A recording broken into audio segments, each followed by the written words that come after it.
E como é que está a situação do conflito, especificamente entre Rússia e Ucrânia, lá em Kursk? Vamos falar um pouquinho sobre o que está acontecendo. Vamos falar também que na região, uma aldeia especificamente, lá na região de Donetsk, os russos reivindicaram sua ocupação 100%. Explosões também foram relatadas em Zaporídia. Em Kiev teve explosões fortes, né, de ataque russo, além de uma curiosidade sobre um ataque, uma defesa, melhor dizendo, ucraniana, em que, segundo eles, atingiram um KAB, não dizem exatamente qual o tipo, se é o KAB-500 ou 1500, que é uma bomba planadora, tá, russa, que foi atingido, segundo os ucranianos, por um armamento experimental. Isso e muito mais nós vamos ver agora. Vamos lá, vou começar logo com um tema central, que alguns são mais agoniados. E aí, como é que tá a região? Então, vamos logo para Kursk, tá? Mostrar como é que tá a situação. Lembra, antes de falar, lembra de o famoso curtir, o joinha, se não é inscrito no canal, se inscrever no canal.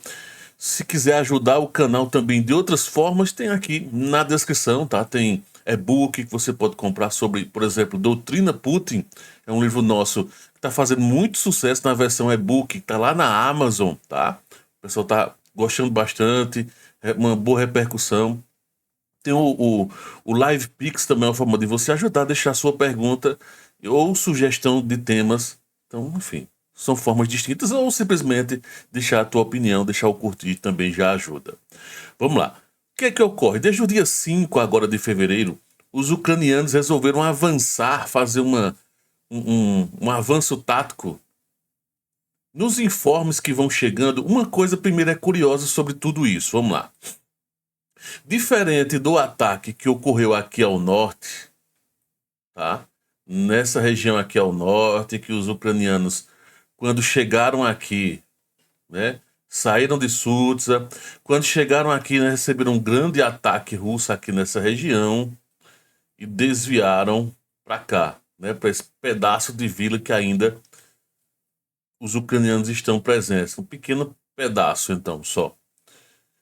Diferentemente do que ocorreu aqui, que houve uma grande repercussão, tanto russa como ucraniana, por parte do que estava acontecendo, este caso, os ucranianos mal falam a respeito, ficaram caladinhos, tá?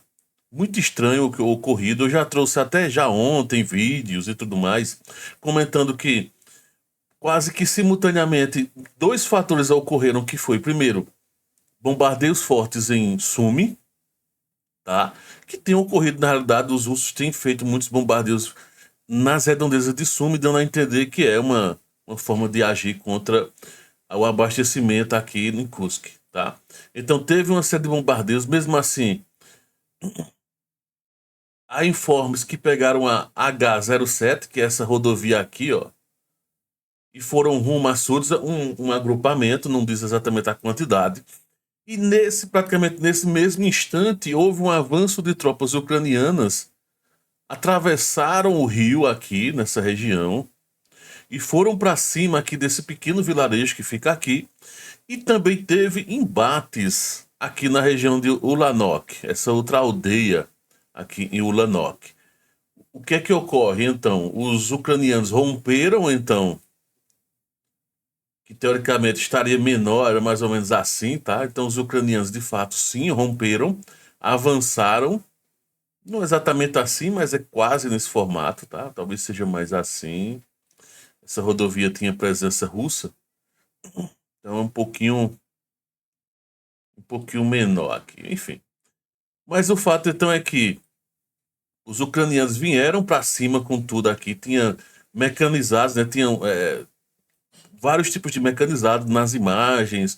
Os russos enviaram os seus drones com fibra ótica, conseguiu atingir, destruiu alguns tanques, pelo que dá a entender, o motorizado o tanque, não dá exatamente para ver na imagem com nitidez, até por conta da neblina que existe, tá difícil, né, conseguir imagens aqui. Mas os ucranianos então avançaram para cá, começaram a bombardear também o Lanok, tá? E essa é a situação de momento. O que dá a entender é que é uma possível ofensiva que até trouxe ontem, que seria para pegar de surpresa o front, né? Avançar nesse sentido e virem até Plekovo e de Plekovo fecharem Gievo, fazerem o seu próprio caldeirão, né? Então, na caso, o caldeirão, para ficar completo, teria que ser o inverso, né? O inverso. Então, os russos, né, estão recebendo um possível ataque para sofrerem algo que eles mesmos estão acostumados a fazerem com os ucranianos. Dá a entender que é isso, né? Formar um caldeirão próprio dessa região aqui, que tem uma concentração razoável de soldados, só que é uma região muito próxima a Sudza. Como esses ataques frontais não funcionaram, então os ucranianos furaram a barreira aqui, né? Estão atacando o Lanok por uma questão de proteção, né? Simplesmente é uma cobertura, dar cobertura para que o avanço persista, tá? Então a ideia de Ulanok não é que os russos, não é que os ucranianos, é o costume de sempre falar que os russos estão atacando, não é que os ucranianos vão atacar e conquistar Ulanok. Pode ser que conquiste, não é essa a questão. Mas o objetivo do ataque é cobertura mesmo para que as tropas continuem a avançar rumo a Plekovo ou até feche um pouquinho mais também. Uma outra possibilidade seria ou abrir um pouquinho mais, né? Abrir assim nesse sentido, tá? O cerco. Ou fechar um pouco mais o cerco para fazer algo parecido com o Lanok. E depois fazer bombardeios defensivos para travar Plekovo, porque eles querem, aí fariam no caso esse outro sentido aqui de ataque, tá? Deixa eu trocar aqui fica mais visível na tela para vocês. Então, essa é uma possibilidade. Estou nas suposições do que está ocorrendo aqui nesse momento e o tipo de movimento, o tipo de avanço que é muito similar ao avanço russo em outros lugares em que os ucranianos estão fazendo então esse teste, e foi um teste que funcionou, tá? O que eu tô achando estranho é que os ucranianos estão muito calados. E um dos motivos basicamente é a baixa que tiveram aqui, as baixas foram muitas, tá? Vão chegando uma imagem ou outra, porque o que acontece? Qual é a bronca? De um lado, os ucranianos conseguiram romper a barreira, então teoricamente era para eles fazerem estardalhaço. Só que perderam muitos soldados nesse ataque. Muitos. Por outro lado, pode ser um pouco vergonhoso para os russos, porque houve um rompimento de bloqueio e eles agora estão sofrendo, ou poderão sofrer com a formação de um caldeirão, de um cerco em flancos, que eles tanto fazem e que dizem que os ucranianos não sabem fazer.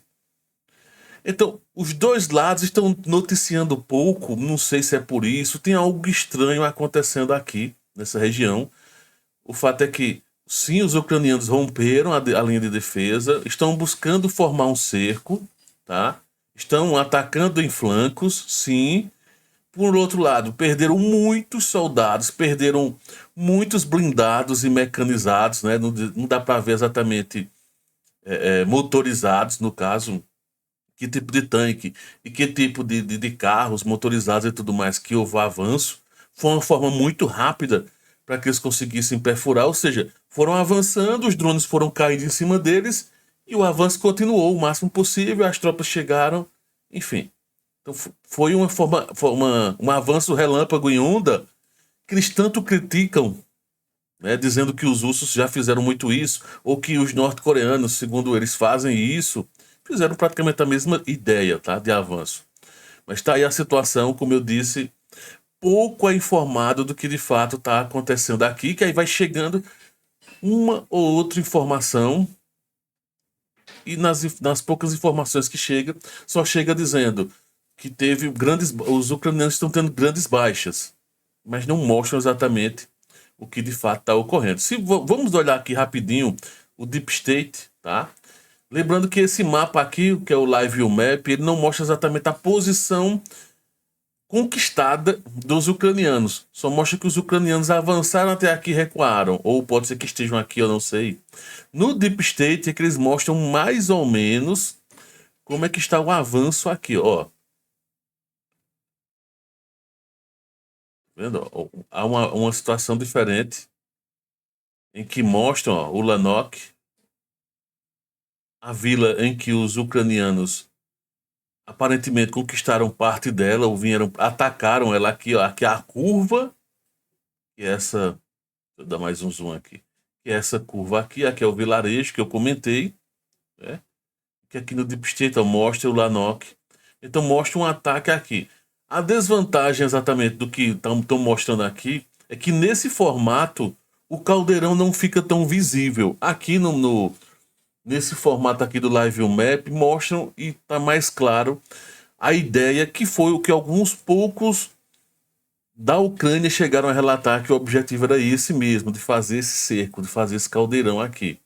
Já nessa imagem do Deep State não fica muito claro o que é que está essa movimentação, como se fosse uma movimentação frontal, né? Mas não é. Na realidade, não é uma movimentação frontal aqui. Não está claro exatamente como é que ocorreu o avanço. Se eu tento recuar o tempo aqui, mostra que não houve mudança, tá? Por isso que é muito estranho o Deep State não atualizar, podendo talvez muitas vezes dando a entender que não está tão bom a situação para os ucranianos. Porque o Deep State tem feito isso, infelizmente, tá? Eles têm retardado algumas informações, têm demorado a trazer algumas informações, o que termina sendo uma péssima situação. Em relação ao Live View Map, o Live View Map eles esperam um pouco mais para confirmar os dados, mas tem sido mais realista em alguns aspectos. O único problema é que não mostra exatamente, por exemplo, aqui o que é que os ucranianos de fato se seguraram, estão se mantendo. Só que há presença ucraniana na região. Basicamente é isso, tá? O que mais que nós temos? Temos o caso lá, vamos mudar aqui de posição, lá longe, para essa região aqui próxima a Toretsk. Os russos confirmaram que a aldeia de Druzhba, na retaguarda aqui de Toretsk, que de fato foi conquistada, 100% conquistada. Tinha um trecho aqui, tá? Tinha presença russa forte nos mapas, mas os ucranianos estavam tentando forçar aqui. Qual era o objetivo provável ucraniano, tá? Forçar aqui em Druzhba para travar a retaguarda aqui, que aqui é Toretsk, tá? Aqui, ó, tudo isso aqui é Toretsk. Então, era um possível avanço para travar mesmo a retaguarda em Toretsk e fazer alguma movimentação diferenciada, né? Só que aí foi o contrário, os russos conseguiram, então, fizeram um reforço, repeliram de fato e agora 100% conquista em Druzhba, tá bom? Então, essas são as informações que vão chegando. Aí tem o caso. Eu devia ter começado mais em cima para depois trazer para cá, faz parte. É porque eu fiquei querendo logo trazer a notícia. Mas é como eu tinha comentado antes, teve bombardeio sim, aqui nessa região de Miropilia, dentro do Oblast de Sumy, tá? E aí, evidentemente, o objetivo é posições, com certeza, ucranianas para um possível reforço aqui da área, né? Então, com certeza, fizeram esse ataque. Descendo mais, o que é que nós temos? Lá em Zaporizhia, teve bombardeio russo, tá? Um bombardeio até consideravelmente forte, tá? O que mais que nós temos? Deixa eu pegar aqui nos relatórios se tem mais alguma outra coisa. Foi só ataques que tiveram. E autoridades de ocupação russa erguem posições de defesa adicionais ao longo de rodovias na Crimeia e estradas no norte e noroeste da Crimeia. Ó, tá acontecendo já há alguns dias uma coisa muito estranha na Crimeia. O que é que tem ocorrido na Crimeia fortemente? Com exceção daqui, que aqui foi um sistema de defesa que houve um problema de uma tempestade que ocorreu aqui, que coincidiu também com o afundamento de navios russos aqui nessa região petrolífera, né, que derramou petróleo. Então, o sistema de defesa de minas aquáticas que tem aqui foram, né, e aí os russos reforçaram aqui, tudo bem. Até aí parecia ser só uma reposição das minas marítimas aqui no Estreito de Kerch. tá? Em toda essa região aqui do Estreito de Kerch. Porém, foram relatados em todo o litoral, principalmente próxima aqui essa região mais ao norte, os russos cavando muitas, não só cavando, mas montando já, tá, o sistema de concreto já pronto. Os caras montando esse sistema defensivo. E aí, mais uma vez, foi relatado agora, só que em outros pontos. É questão de se precaver, né? Para quê? São pequenas fortificações, não chega a ser, que coisa fortificação, são sacos, que aí deve ter a presença russa aqui, deve ter alguns soldados, para evitar exatamente. Primeiro, para poder se posicionar melhor no possível ataque. E aí, os russos não cometerem o mesmo erro que, por exemplo, tem até aqui, um monte de sacos, o pessoal aqui. E os russos não cometerem o mesmo erro que eles estão criticando e rindo, entre aspas, da situação de Dnipropetrovsk, em que os ucranianos não fizeram nada disso. Então pode ser que seja apenas uma preocupação lógica, né? Por exemplo, travar aqui, aqui é um eixo central, essa região aqui, Dzankoy, melhor dizendo, é uma região central e importante, né? Tem cruzamentos diversos logísticos. E, teoricamente, é próximo a uma área supostamente ucraniana ocupada agora pelos russos. Então, tem um indício claro de uma fortificação, talvez faça parte de um possível acordo. Não tenho a menor ideia. O fato é que os russos estão se preparando. Eles estão se preparando para alguma coisa, né?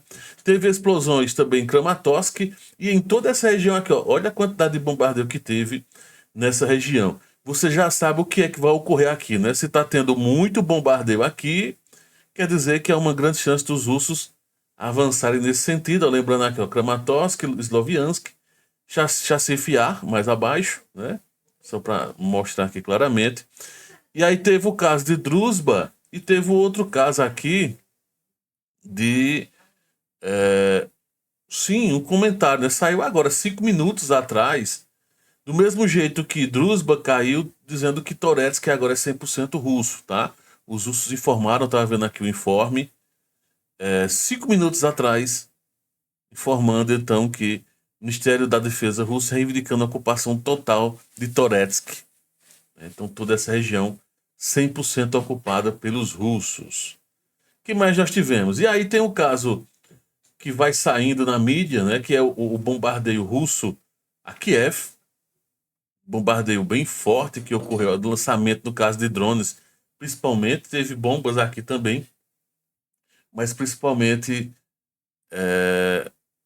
isso ocorreu. Tem uma curiosidade que é o seguinte, chegou a sair um alerta, nenhuma confirmação do lançamento da Oreshnik hoje de fontes confiáveis.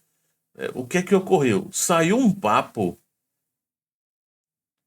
que o Oreshnik estava sendo lançado aqui de Volgogrado. Saiu esse papo aqui, tá? Que os russos...